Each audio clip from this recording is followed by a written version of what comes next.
Hi, ഞാൻ Zayed Payyanur, സൈക്കോളജിസ്റ്റാണ്.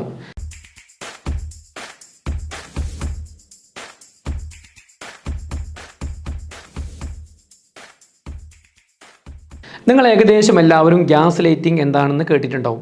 ഇന്നേതായാലും നമുക്കതിൻ്റെ detail ആയിട്ട് പഠിക്കാം. പ്രത്യേകിച്ച് പല ഘട്ടങ്ങളിലും നമുക്ക് ആവശ്യമായ ഒന്നാണ് ഗ്യാസ് ലൈറ്റിംഗ് എന്നത് പഠിക്കൽ. അങ്ങനെ ആകുമ്പോൾ നമുക്കെതിരെ ആരെങ്കിലും ഗ്യാസ് ലൈറ്റ് ചെയ്താൽ കൃത്യമായി മനസ്സിലാക്കാനും അതിനെ നേരിടാനും സാധിക്കും. അതുകൊണ്ടാണ് ഡീറ്റെയിൽ ആയിട്ട് തന്നെ പറയാൻ ഉദ്ദേശിക്കുന്നത്.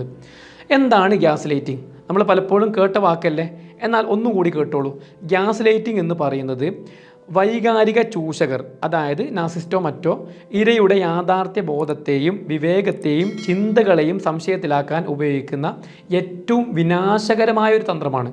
ഏറ്റവും ദുരന്തപൂർണമായൊരു തന്ത്രം തന്നെ എന്ന് പറയാം. ഗ്യാസ് ലൈറ്റിങ്ങിൻ്റെ ലക്ഷ്യം എന്താണ്?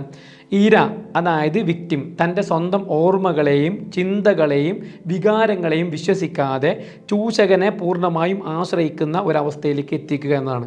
അതായത് നമ്മളെ വിശ്വസിക്കാതെ നാസിസ്റ്റായ വ്യക്തിയെ വിശ്വസിക്കുന്ന അവസ്ഥയിൽ എത്തിക്കുക എന്നുള്ളതാണ് ഇതുകൊണ്ട് പ്രധാനമായും ഉദ്ദേശിക്കുന്നത്.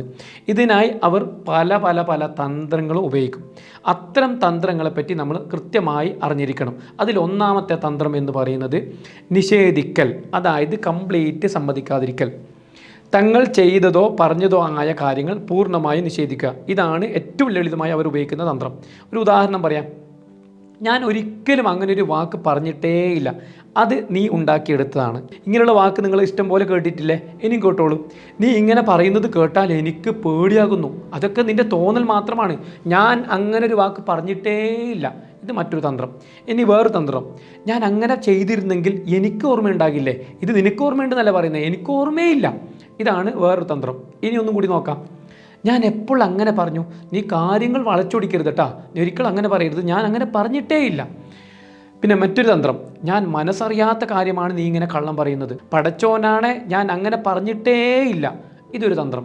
അപ്പോൾ ഇങ്ങനെ ഒരുപാട് രീതിയിൽ അവർ സംസാരിക്കും.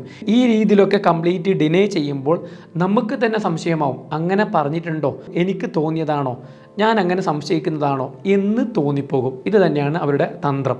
ഇനി രണ്ടാമത്തെ സ്ട്രാറ്റജി നോക്കാം. തർക്കിക്കൽ, വിഷയം മാറ്റൽ. ഇരയുടെ ഓർമ്മയെ നേരിട്ട് ചോദ്യം ചെയ്യുക. തർക്കത്തിലൂടെ ഇരയുടെ ആത്മവിശ്വാസം തന്നെ കംപ്ലീറ്റ് ഇല്ലാണ്ടാക്കും. ഉദാഹരണം പറയാം. അതല്ല സംഭവിച്ചത്, നിനക്ക് കാര്യങ്ങൾ തെറ്റി ഓർമ്മിക്കുന്നൊരു ശീലമുണ്ട്, അതായത് നീ കാര്യങ്ങളെ വളച്ചൊടിക്കുന്നു, അങ്ങനെയല്ല അന്ന് സംഭവിച്ചത്, മുമ്പേ നീ അങ്ങനെ തന്നെയാണ്, പറയാത്തത് പറയാൻ മിടുക്കനാണ് ഓർ മിടുക്കിയാണ് എന്ന് പറഞ്ഞ് ശക്തമായി തർക്കിക്കും. ഈ തർക്കിക്കുന്ന സമയത്ത് നമുക്ക് തന്നെ ഒരു കൺഫ്യൂഷൻ ഉണ്ടാവും.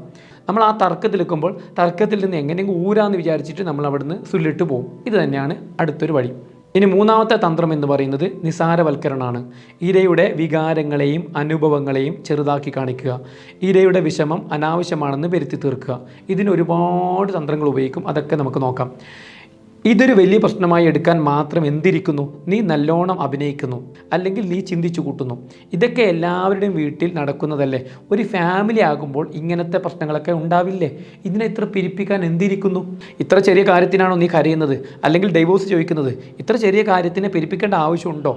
ഇങ്ങനെയൊക്കെ അവർ പറയും. ഇത് പറയുന്ന സമയത്ത് നമുക്ക് തന്നെ തോന്നും, ഇതൊരു ചെറിയ കാര്യമല്ലേ.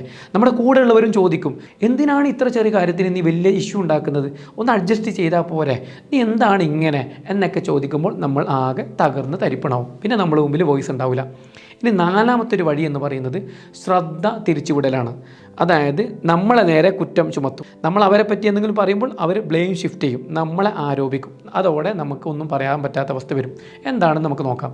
ഉദാഹരണമായിട്ട് പറയുകയാണെങ്കിൽ, ഞാൻ ദേഷ്യപ്പെട്ടത് നീ എന്നെ പ്രകോപിച്ചത് കൊണ്ടല്ലേ, അല്ലെങ്കിൽ എല്ലാം നിൻ്റെ മാനസിക പ്രശ്നങ്ങളാണ്, നീ ഇങ്ങനെയൊക്കെ പറയുന്നതുകൊണ്ടാണ് എനിക്ക് ദേഷ്യപ്പെടേണ്ടി വരുന്നത്, എൻ്റെ ജീവിതം തന്നെ നശിപ്പിച്ചത് നീയാണ്. ഇങ്ങനെയുള്ള ചെറിയ ചെറിയ കാര്യങ്ങൾ പെരുപ്പിച്ചിട്ടാണ് നമ്മളെ കുടുംബം തന്നെ തകർന്നത്, അതുകൊണ്ട് ഇജാതി പണിയായിട്ട് നീ വരരുത്, ഇങ്ങനെയൊക്കെ പറയും. അതോടെ നമ്മളെന്താവും, നമ്മളെ കോൺഫിഡൻസ് ഒക്കെ തകർന്ന് തരിപ്പണമായി നമ്മൾ ഒന്നും അല്ലാത്ത അവസ്ഥയിലെത്തും.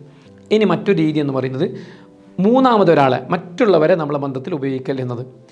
എക്സാമ്പിളായിട്ട് നോക്കാം. ഡോക്ടർ പോലും പറഞ്ഞില്ലേ നീ ഓവർ തിങ്ക് ചെയ്യുന്നതെന്ന്, നീ ഓവർ തിങ്ക് ചെയ്തത് കൊണ്ടാണ് ഇങ്ങനെയുള്ള പ്രശ്നങ്ങളൊക്കെ ഉണ്ടായിട്ടുള്ളത്. നിൻ്റെ അമ്മ പോലും പറഞ്ഞിട്ടുണ്ട് നിൻ്റെ സ്വഭാവത്തിന് എന്തോ കംപ്ലയിൻ്റ് ഉണ്ട്, നിൻ്റെ സ്വഭാവം ശരിയല്ല എന്ന് നിൻ്റെ അമ്മയും ചേച്ചിയൊക്കെ പറഞ്ഞിട്ടുണ്ട്. അപ്പോൾ തന്നെ മനസ്സിലാക്കിക്കോളൂ. അങ്ങനെ മൂന്നാമതൊരാളെ ഇടക്കിട്ടിട്ട് ഇവരെന്ത് ചെയ്യും, ഇവർ നമ്മളെ ആരോപിക്കും. അതോടെ നമുക്ക് ഒന്നും പറയാൻ പറ്റാത്ത അവസ്ഥയാവും. പ്രത്യേകിച്ച് ഈ മൂന്നാമതൊരാൾ നമുക്ക് വേണ്ടപ്പെട്ട ആളാണെങ്കിൽ പിന്നെ ഒന്നും വേണ്ട. അവർ ചിലപ്പോൾ ഏതെങ്കിലും കോണ്ടെക്സ്റ്റിൽ എന്തെങ്കിലും പറഞ്ഞിട്ടുണ്ടാവും, അതിനവർ വളച്ചൊടിച്ച് ഇവരുടെ ഇഷ്ടത്തിന് പറയും. ഉദാഹരണം പറയാം. അമ്മ ഏതെങ്കിലും സാഹചര്യത്തിൽ അവൾ അങ്ങനെ തന്നെയാണ്, അവൾക്ക് കുറച്ച് ദേഷ്യം കൂടുതലാണ് എന്ന് പറഞ്ഞിട്ടുണ്ടെങ്കിൽ ഇയാളുടെ ഇഷ്ടത്തിന് അത് ഉപയോഗിക്കും. ഇതാണ് മറ്റൊരു രീതി. ഇനി 6ാമത്തെ രീതി എന്ന് പറയുന്നത് രോഗമാണെന്ന് വരുത്തി തീർക്കൽ.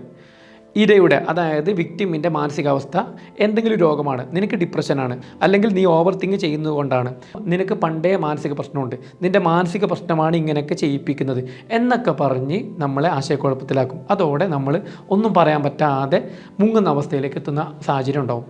ഇനി 7ാമത്തെ രീതി എന്ന് പറയുന്നത് നിരസിക്കലാണ്. വാദിക്കാൻ തയ്യാറല്ലെന്ന് പറഞ്ഞ് മെല്ലെ മുങ്ങും. ഒരു എക്സാമ്പിൾ നോക്കാം. എനിക്ക് ഈ ചർച്ചയിൽ താല്പര്യമില്ല, ഞാൻ പോവാണ്, ഇങ്ങനെ തർക്കിക്കാനാണെങ്കിൽ ഞാൻ ഇല്ല, എനിക്ക് സംസാരിക്കാനേ വയ്യ, അല്ലെങ്കിൽ ഞാൻ എല്ലാം കേട്ടു, എൻ്റെ ഭാഗത്താണ് തെറ്റ്, പോരെ, എൻ്റെ ഭാഗത്താണ്, ഞാൻ സമ്മതിച്ചു തന്നു, ഇനി അതൊന്നും പറയാനില്ല, നിങ്ങൾ എന്ത് വേണം ചെയ്തോ എന്നൊക്കെ പറഞ്ഞ് അവിടുന്ന് എസ്കേപ്പ് ചെയ്യും. അതോടെ നമ്മൾ തകരും. ഇങ്ങനെയൊക്കെ ചെയ്ത് ഗ്യാസ് ലൈറ്റ് ചെയ്യുമ്പോൾ ഇവിടെ എന്താണ് ശരി എന്താണ് തെറ്റ് എന്നറിയാൻ പറ്റാത്തൊരു സാഹചര്യം ഉണ്ടാവും. ഒരു പുകമറ സൃഷ്ടിക്കും. ഇങ്ങനെയുള്ള പുകമറ സൃഷ്ടിക്കുമ്പോൾ അതിൽ പെടുന്നത് നമ്മൾ മാത്രമല്ല, ചുറ്റുള്ള മീഡിയേഷൻസ് ആൾക്കാരും കുടുംബക്കാരൊക്കെ പെടും. അതായത് ഇങ്ങനെയൊക്കെ സംഭവിക്കുമ്പോൾ യഥാർത്ഥത്തിൽ വാദി പ്രതിയാവുന്നു, ഇര എന്താവുന്നു, ഇര വില്ലനായിട്ട് മാറുന്നു. നിങ്ങളൊന്ന് ചിന്തിച്ചു നോക്ക്. ഇങ്ങനെയുള്ള തന്ത്രങ്ങൾ സ്ഥിരം അനുഭവിക്കുന്ന ഒരു ഇര തൻ്റെ ചിന്തയ്ക്ക് എന്തോ കുഴപ്പമുണ്ടെന്ന് ചിന്തിക്കും. അതായത് സ്വന്തം ചിന്തയെ പോലും വിശ്വസിക്കാത്ത അവസ്ഥ വരുന്നു, സ്വയം ഒരു മാനസിക രോഗിയായിട്ട് തോന്നുന്നു. ചുരുക്കി പറഞ്ഞു കഴിഞ്ഞാൽ വാദി പ്രതിയാകുന്നു. ഇതോടെ തീരുമാനങ്ങൾ എടുക്കാൻ പറ്റാത്ത അവസ്ഥ വരുന്നു. അതേപോലെ സ്വന്തം വികാരങ്ങളെ ഭയക്കുന്നു. നാർസിസ്റ്റിന് കൂടുതൽ അടിമയാകുന്നു. എല്ലാവരും ഇവരെ എതിർക്കുന്നു. ശുഭം അതോടെ തീർന്നു. ഇത്തരം കാര്യങ്ങളൊക്കെ നന്നായിട്ട് പഠിച്ചാൽ എന്താണ് ഗുണം? ഇത്തരം ആൾക്കാർ ചെയ്യുന്ന പ്രവൃത്തിയെ ഭയക്കാതെ നമുക്കതിനെ വളരെ തന്ത്രപരമായിട്ട് നേരിടാൻ സാധിക്കും. അത് തന്നെയാണ് ഗുണം. അപ്പോൾ ഏതുമാവട്ടെ, നാർസിസ്റ്റ് വിക്ടിമിനെ സഹായിക്കാൻ വേണ്ടി, അവരെ സപ്പോർട്ട് ചെയ്യാൻ വേണ്ടിയിട്ട് ഒരു ഗ്രൂപ്പ് ഉണ്ടാക്കിയിട്ടുണ്ട്. താല്പര്യമുള്ളവർക്ക് ഈ നമ്പറിൽ ബന്ധപ്പെടാം. നന്ദി, വീണ്ടും കാണാം.